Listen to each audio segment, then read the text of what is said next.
Semua agama itu semuanya mengajarkan kebaikan. Jadi apa harus kita berbeda dengan itu? Anda merasa benar sebagai Muslim, sedangkan yang lain juga mengajarkan kebaikan. Mungkin pemikirannya saja. Semua agama itu semuanya mengajarkan kebaikan. Jadi apa harus kita berbeda dengan itu? Mungkin kadang-kadang kita diajukan dengan pertanyaan itu. Anda merasa benar sebagai Muslim, sedangkan yang lain juga mengajarkan kebaikan. Gimana kita mensikapi? Baik, gini Mas, konsepsi agama itu kan bisa diuji dalam 3 aspek. Ya. Satu aspek ketuhanan, teologinya. Yang kedua aspek ibadah, tata cara dia ibadah. Yang ketiga muamalah, yang mengatur pedoman dalam berinteraksi secara sosial. Yeah. Ya kan? Oke, boleh jadi di aspek yang ketiga, semua menunjuk kepada yang benar. Mengajarkan interaksi yang benar dengan sesama. Yeah. Silahkan Anda cek ya. Pasti semua agama mengatakan harus jujur, nggak boleh mencuri, kan? Nggak boleh berzina dan sebagainya. Jadi kalau ada yang membolehkan berzina, menipu dan sebagainya, dipertanyakan konsepsi keagamaannya. Di aspek yang ketiga ini, secara hukum sosial, semua bisa sepakat. Tapi dikatakan agama harus memenuhi unsur 2 lagi. Konsepsi ibadahnya bagaimana? Di agama pasti ada ibadah, karena ibadah itu konsekuensi dari keadaan seorang hamba yang menuhankan sosok Tuhan. Pembuktian dari sifat menuhankan itu adalah ibadah. Harus menyembah Tuhannya. Bagaimana konsepsinya? Caranya bagaimana dia beribadah? Diatur tidak? Cara dia ibadah seperti apa? Ditunaikan kapan? Bagaimana teknisnya? Apa maknanya? Apa hikmahnya? Apa implementasi ibadah itu bagi kehidupan? Di titik ini pasti akan ada perbedaan. Oke, saya sebagai Muslim, ya dengan saudara-saudari kita sebangsa setanah air dan non-Muslim, konsepsi ibadahnya pasti beda. Ya, saya di Islam. Kenapa saya meyakini Islam misalnya? Karena konsepsi ibadah saya, ya, yang saya jalani dalam Islam, itu menurut saya yang paling sesuai, paling lengkap, paling akurat, paling rasional. Ya, dari sisi sholatnya misalnya, ibadah pokok itu kan sholat. Waktunya jelas diatur, kapan saya mesti sholat. Panggilannya jelas. Kemudian bagaimana penampilan saya saat akan menunaikan sholat jelas. Apa yang harus saya lakukan sebelum sholat jelas. Sebelum sholat kamu wudhu dulu. Ada langsung firmannya dari Allah, bukan rekayasa manusia, bukan buatan Nabi Muhammad SAW, kan? Langsung dari Tuhan. Nih, Quran surah ke-5 ayat yang ke-6. Ini cara wudhunya begini, diatur, diterangkan oleh Rasul. Begini prakteknya. Kemudian sebelum sholat kenakan pakaian yang terbaik. Bahkan sejak ada panggilan dari masjid kita dengar. Quran surah ke-7 ayat 31. Ya bani Adam khudzu zinatakum 'inda kulli masjid. Kemudian setelah itu diatur bagaimana cara memulai ibadahnya, dari mulai takbir pembuka sampai dengan salam. Dijelaskan selain cara, maknanya apa, kenapa tangannya begini, kenapa bacaannya ini, artinya apa, hikmahnya apa. Lalu kaitan dengan implementasi kehidupannya bagaimana. Apa dampak sholat kepada kehidupan? Turun banyak ayat. Inna salata tanha 'anil fahsya'i wal munkar. Quran surah ke-29 ayat ke-45.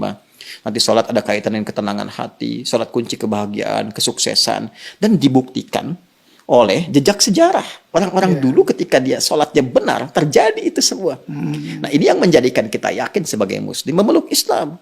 Bagi penganut agama lain, punya konsepsi sendiri. Kita nggak bisa paksakan semua sama di titik ini dalam konsep keberagamaan. Apalagi kalau sudah masuk ke konsep teologis, ketuhanan. Ya kan? Nah, untuk menentukan agama ini, ya benar sebagai agama, kan mesti punya konsep ketuhanan. Nah, Islam pun menawarkan kepada kita secara ilmiah dan objektif untuk menguji bagaimana sih standar untuk menetapkan zat itu sebagai Tuhan, ya kan? Apa ukuran-ukurannya? Maka Islam menyampaikan, misalnya di Quran surah ke-42 Asy-Syura ayat yang ke-11, laisa kamitslihi syai' di ujung ayatnya. Ya, sifat Tuhan itu nggak boleh sama dengan selain Tuhan. Ya, harus beda, 100% harus berbeda. Ya, jadi kalau misalnya manusia ini lemah, maka Tuhan mesti lebih kuat. Nggak boleh sama dengan makhluk. Kan? Kalau manusia berpasangan, Tuhan itu harus esa, harus tunggal misalnya. Demikian banyak hal yang bisa ditampilkan. Nah, konsepsi teologi ketuhanan ini setiap agama itu pasti berbeda. Ya kan? Nah, tinggal kita uji. Kan negara memberikan kepada kita hak penuh, merdeka untuk memilih. Dan dahsyatnya, Al-Quran memberikan kesempatan kepada kita itu secara merdeka. Terbuka untuk memilih. Bahkan dalam aspek teologi, di Quran surah ke-47 Muhammad, ayat yang ke-19. Kata Allah, fa'lam. Anda mesti punya dasar pengetahuan. Annahu untuk menetapkan la ilaha illallah. Untuk menetapkan tiada Tuhan selain Allah. Jadi untuk menetapkan konsep ilahiyat, teologis, ketuhanan, yang meyakinkan kepada kita, oh ini Tuhan saya Allah. Ya kalau ditanya kenapa Anda nggak pilih Tuhan yang lain, kata Allah, Anda jangan sekedar bersyahadat misalnya, mengatakan asyhadu an la ilaha illallah. Itu syarat pertama menjadi muslim, syahadat. Tapi kalau Anda ingin kuat, ya dengan syahadat itu, dengan keyakinan teologi Anda itu, menuhankan Allah. Ini ilmunya loh. Makanya di Islam ada akidah, ilmu tauhid, fiqhul akbar. Nah, jadi boleh jadi semua agama itu punya konsepsi yang sama dalam aspek muamalat, interaksi sosial yang membawa norma-norma kehidupan dalam ragam interaksi sosial. Tapi bisa berbeda dalam konsepsi ibadah dan ketuhanan. Dan aspek ketuhanan yang paling pokok. Ya kan? Iya. Jadi kalau semua sama, berarti kan mesti ada yang spesial yang beda kan? Ya, betul. Nah, itu yang menjadikan Anda, saya, kita melihat yang spesial ini bagi saya. Konsepsi Islam sangat jelas, tidak ambigu. Ya, menentukan ketuhanan jelas. Fa'lam annahu la ilaha illallah. Innani anallahu la ilaha illa ana fa'budni. Ya, saya Allah, kata Allah, nggak ada Tuhan yang dipertuhankan selain saya. Ya, maka sembah saya. Nah, saya mencari, saya membandingkan, melihat dengan keyakinan lain, saya temukan yang paling jelas. Tidak ambigu, tidak susah dipahami sebagai muslim ya. Ya, dan saat yang bersamaan ketika kita meyakini Allah pun sebagai Tuhan, memeluk Islam, beribadah dalam Islam, saat yang bersamaan tetap diminta oleh Al-Quran, la ikraha fid din, gak boleh paksa orang. Betul. Indah gak? Iya, indah sekali. Lakum dinukum waliyadin. Hormati keyakinan orang lain. Kamu meyakini Islam sebagai agama yang benar, ya, tapi hormati orang lain juga. Ya, jelaskan keislaman Anda itu lewat penampilan Anda, karakter Anda, perilaku Anda, sifat dan sikap Anda. Kalau ditanya, jelaskan, jawab, dan sebagainya. Masya Allah. Indah nggak? Indah, Pak. Ya, jadi di situ titik perbedaannya. Jadi nggak bisa kita katakan semua agama sama, karena konsepsi dasarnya itu berbeda. Iya, iya. Paham sekarang ya? Betul, betul. Nah, kalau paham berarti nggak ditanya lagi. Ya, mungkin kita luruskan, Ustaz. Jadi, Berarti ada yang bengkok. iya.